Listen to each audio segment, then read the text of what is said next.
looks like we got a few things not working here. So, got a Kia here. It's a 2014 Sorento. Door locks, rear gate doesn't open, and backup camera. And just doing some real quick stuff here. The door locks here. So if I press the lock, you can see it twitched, but it didn't fully lock. These over here, if I hit the lock again, you see that one actually locks. But if I hit unlock, nothing. And this one here, nothing. But if you really listen,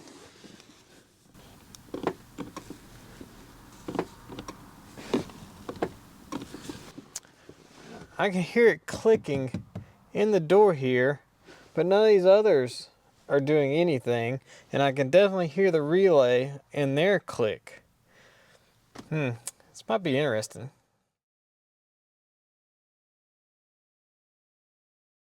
So of course, like always, I start off with a pre-scan, and there's no codes at all in this thing. I think all the modules are talking that it needs. Some of these, I mean, this is a Kia Sorento. There's just not a whole lot to this thing. It's got manual air conditioning. We definitely don't have auto aim leveling headlamps. We don't have smart key. I mean, yeah, this is one of those Kias that no immobilizer at all in it. So no smart key and no blind spot. So we've got all the modules talking, and I just kind of quickly looked through all data a little bit and kind of just to making sure I didn't have something obvious that tied all of these things together. The rear gate does share a fuse with the door locks, but we've got door locks locking, so the fuse for that is good. And if I go into my data stream here, we can pull up the locks. Where did I find them at? Driver door switch. Let me think here.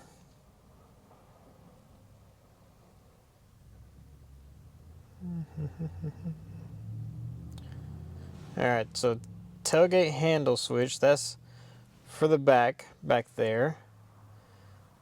And let's see, I had a trunk lid switch and then a trunk release output. And let's see, did I have door locks? Where did I have door locks?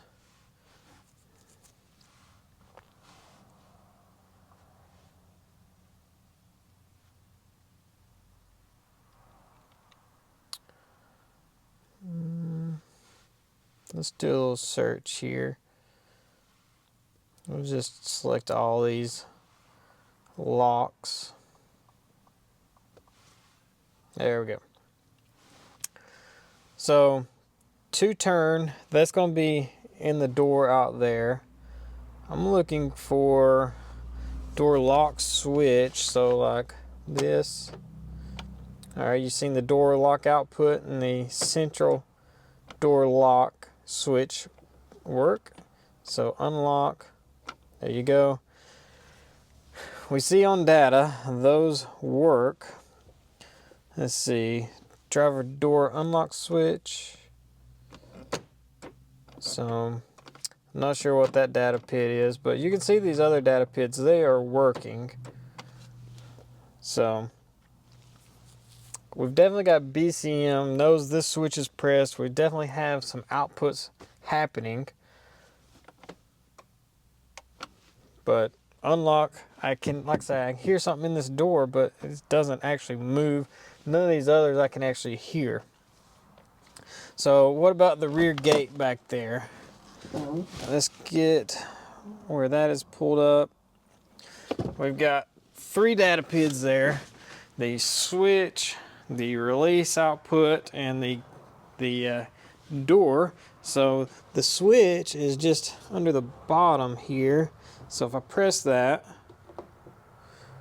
You can see on data the tailgate switches to on. We have no tailgate output though. So can the BCM control the output? Let's go into active test. Let's see, we got tailgate trunk release. Now if we press this, yep, it popped. A minute ago when I checked this, it didn't open all the way. Let's see, nope, it's just barely. So if I hit it again, there we go. So the BCM can open it, but why is it not opening it? That's where it got really interesting, and that's where I'm at. So let's see if we can figure out why the BCM doesn't want this to open when you push that button, and see if we can figure out what's going on with these door locks. And I've still got to check the rear camera. Alright, so with our door locks here, we know that if we press this button here, we get the locks try to lock. And if we hit the unlock, this one tries to unlock, but none of the others do. I can't hear any kind of noise from any of the other ones other than just this driver door. I can hear the relay click in the dash, but that's pretty much it. So I need to look at a diagram, figure out how these door locks work, and see what's wrong with it.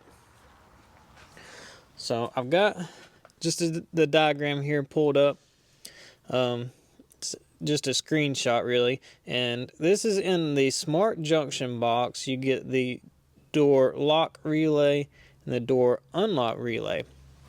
The smart junction box is this right here, and on these relays we can see that the outputs are a blue wire here and the orange wire right here.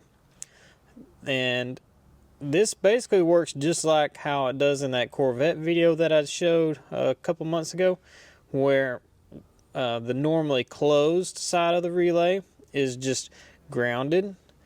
So you got normally closed feeding ground out all the time on both relays, and then when you click lock, it flips the lock side to 12 volts, and so then you would have 12 volts coming out here.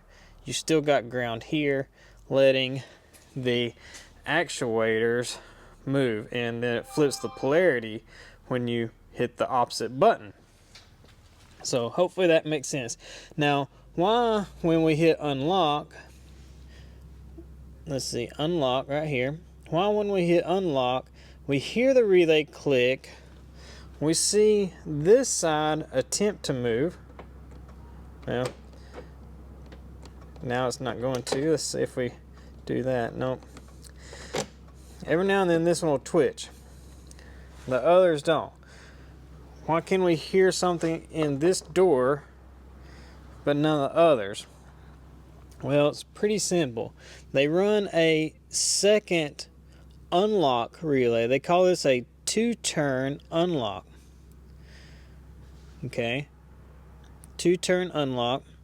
And you see it's got its own ground right here that is sending ground out here. So it shares the same lock side, but the unlock side for this driver door is different. You see, driver door lock actuator. It's got its own special control wire here. Its own ground. Well, it's actually get power from here. So power coming in, a ground side control from the smart junction box there. So this is working, and there's actually data PIDs for it. The two-turn unlock, it says disabled right here, but on the unlock output there, if I press the button, see that goes to on. So does the door unlock output. So that is why the driver actuator can actually be doing something. So I think we've possibly got a bad actuator right here, because even when you press lock, it doesn't have a lot of pull power. Like it can't actually lock it. The other doors, they will lock. So if I hit lock, see, it's got good power, it shuts.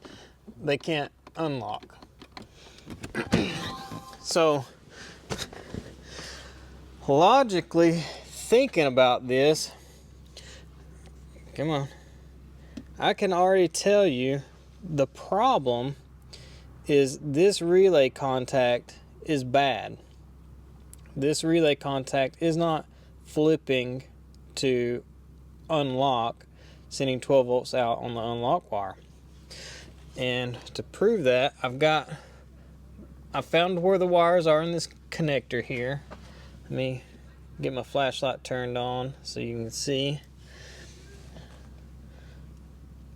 Let's see, you see that orange and blue wire right there? That's the lock actuators. And keep in mind, that's only for these 3 doors, all right? The driver door one has a different unlock wire.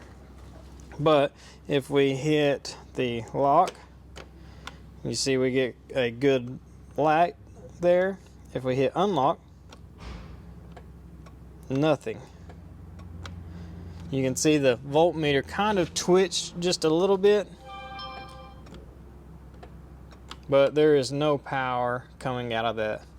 And from the best I can tell, these relays are just built into this box. They're not serviceable, and yeah, so I'm not sure I understand. So it appears we've got a bad smart junction box here, and a bad actuator here.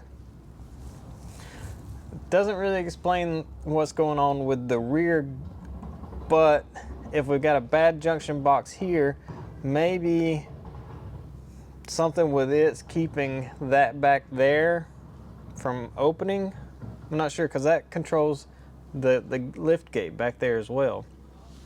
So I might dig into this thing just a little bit more, make sure the relays are not serviceable at all. I don't think they are, but it's looking like a bad smart junction box, a bad actuator in this door, and then for the lift gate not working, I'm not real sure yet. I really don't have an answer for why the rear gate's not working, other than this smart junction box is bad. I got the key turned off. I still have data pulled up. I can still read all the data. And I've got, just down here in the box, I've got the wire for the handle switch pinned, and you can see on my meter, I've just got one side of my meter on a ground wire, the other side's down there at the switch wire. Got 13 volts. I've got my charger hooked on, so yeah, 13 volts is fine. If I take just my test light and trigger this, you can see that voltage goes to 0, and my gate handle switch goes to on, but yet the trunk release output stays off. If I take my test light out, I get my 12 volt or 13 volts back, that goes to off. The only thing that I've found that makes kind of sense, but it doesn't make a whole lot of sense, is that the car, if it's in locked state, it won't open that unless you have the key fob. Like, makes sense. If the car is locked, you can't just go back there, press the button, and get in. So I'm not sure if, since the car isn't physically unlocking it, but I don't think there's a lock actuator in it. So it doesn't really make a whole lot of sense. I think I might try to unplug that connector, jump the 2 wires to actually physically unlock all the doors, and see if that makes a difference. I don't think it will, but that's the only thing I can think of. I got that connector undone. I've just got some leads pinned in here, and you can see the orange and blue wires kind of right there. So I've got one lead here, the black one is pinned into the blue wire, I think. Nope, the orange wire. It's just tied into an alligator clip to a metal bracket down here for ground. I've got just a back probe needle on my red lead here, and I think I'm gonna have to be backwards where these are locked. I just want to find a fuse that's power. So like right here is a 25 amp fuse, lights up good. So if I touch this to that, oh, yep, I had it right. The door's unlocked. I don't know if you can see that over there. That is unlocked. Let's see, this one is unlocked now. So now the car is in an unlocked state for sure. Let's take this and we'll plug all this back up and see if that makes a difference. I really don't think it will, but we'll see. I need to take my wire, and I've got to tap it to the trunk release down here.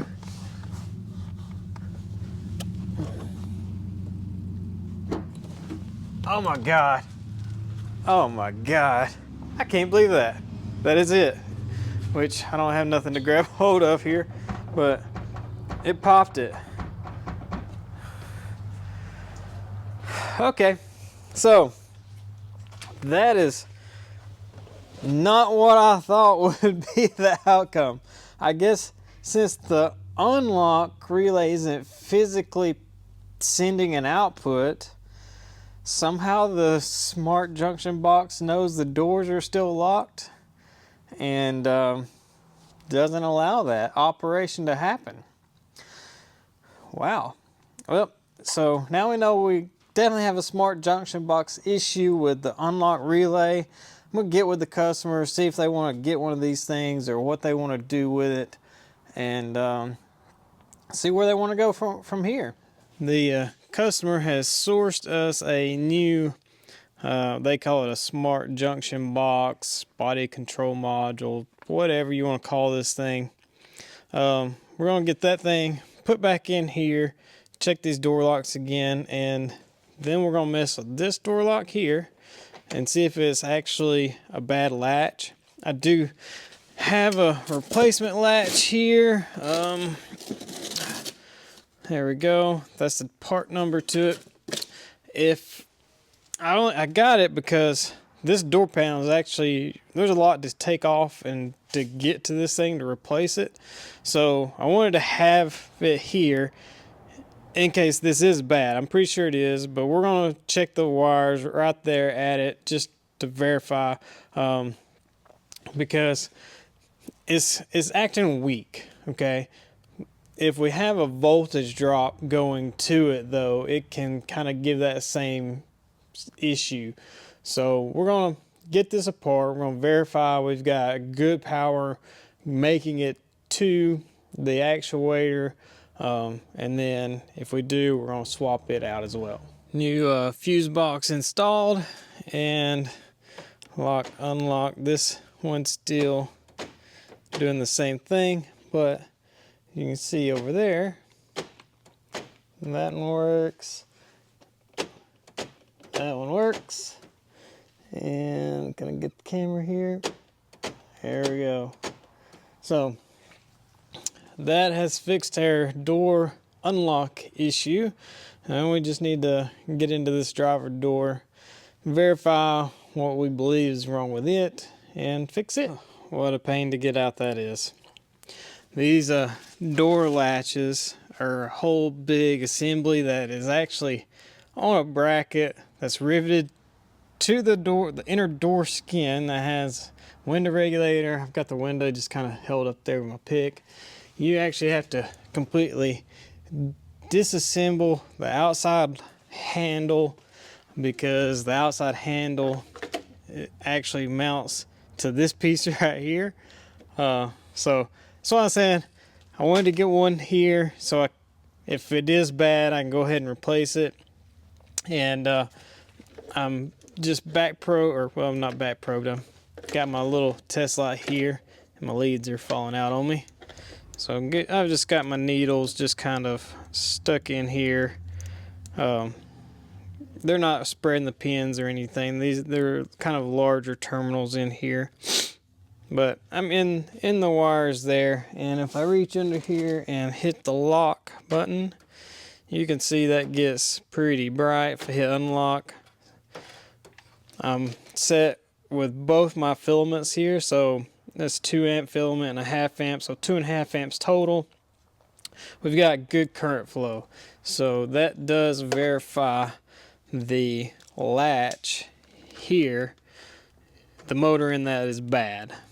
So let me get this swapped out with the new one and get this monstrosity back together. Got the door all put back together, and we hit the lock and unlock. There we go. That one works along with all the other doors. And the trunk hatch button here, so it works. The interesting thing about this trunk, you remember we couldn't make it open, but the BCM could turn on and open it. And what I determined was if a door is in the lock position, that will not operate.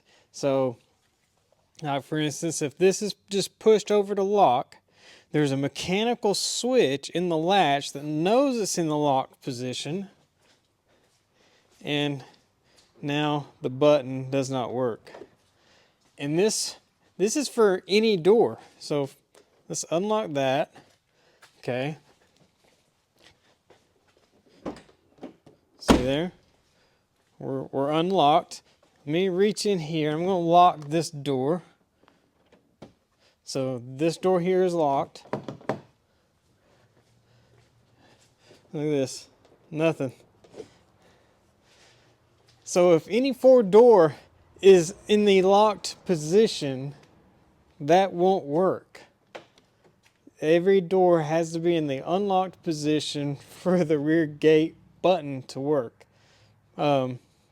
Pretty interesting. I've never seen one do that. Usually they're in just a logic kind of thing. The BCM keeps up with, okay, I'm in lock state, well, it's locked. Let's unlock it, we're unlocked. Or there's an actual mechanical lock in that where it locks and unlocks with doors.